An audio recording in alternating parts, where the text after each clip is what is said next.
وش الوضع؟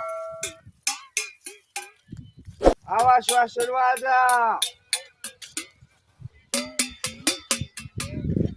وش الوضع؟ وش الوضع؟ وصح النايم وموت المقتول ووديك يا ود المنتول. وش الوضع؟ وصح النايم وقوي المنتايم ووضع برجع المرة زبقانة وطلق المرة الغضبانة. وش الوضع؟ وطلع سر المكشوف وبينك في سر البيوت واكشف سر البيوت المكشوفة. حتى في رمضان الله يخرب بيوتكم احنا بشوش الودع اشوف بختك.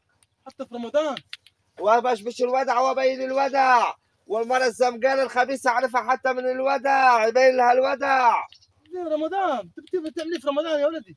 حرام ده حتى في رمضان. ايه هو الودع بتاعك ده حرام. عايز تعرف بختك؟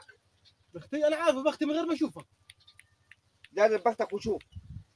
وبشبش الودع وبين المكشوف. متأكد من كلامك ده؟ لا بقى.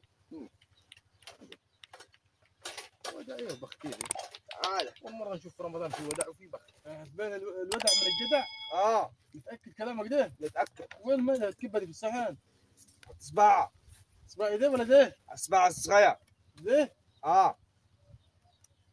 حط اصبعك في المية اقعد في المية 5 دقائق. وانت خايف. ايوه يعني بالاصبع ده هي بيض يعني ولا ايه؟ خير. يا خير ده انت مشاكلك كثيرة. ليه؟ طلقت امي؟ والناس دائما بصلك في الرايحة وفي الجاية. ليه؟ ومعك جيرانك اعوذ بالله بيسمعوا لك في كلام في الرايح وفي الجاية. كله ده؟ وعلى طول بصينك في شغلك في معيشتك. يا مرار يا خيا معك واحد قاعد لك في الليل في النهار قاعد لك في الشارع.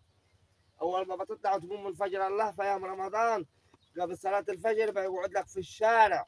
مين هو ده؟ مين بيقعد في الشارع؟ يا مرار يا حزن الحزن يا خياس معك اعز ملك يا خيا كله بيبص لك في حتى في الهني في معيشتك في كل حاجه.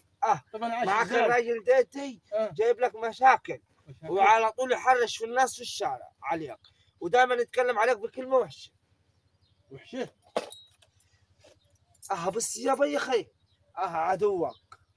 عدوك ده بص بيعمل ايه من ورا منك. هذا قص زي قصة الريش. ورقة الشاي دي بتعمليها ايه؟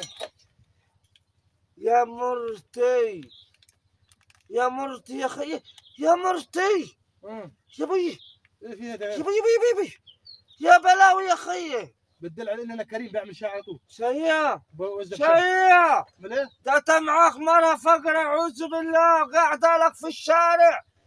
يا مرتي يا اخي لو لقى العدل عزتك حتلك بورة. ما تكره الكره العمل. باينه في الشاي. يعني هي البورة دي؟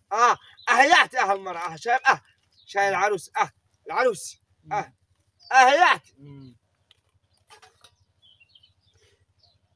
يا مرتي يا خي يا خي يا بي يا خي يا خي يا خي يا خي يا خي الحق ده حتى حيفشكلوا لك خطوبة بنتك.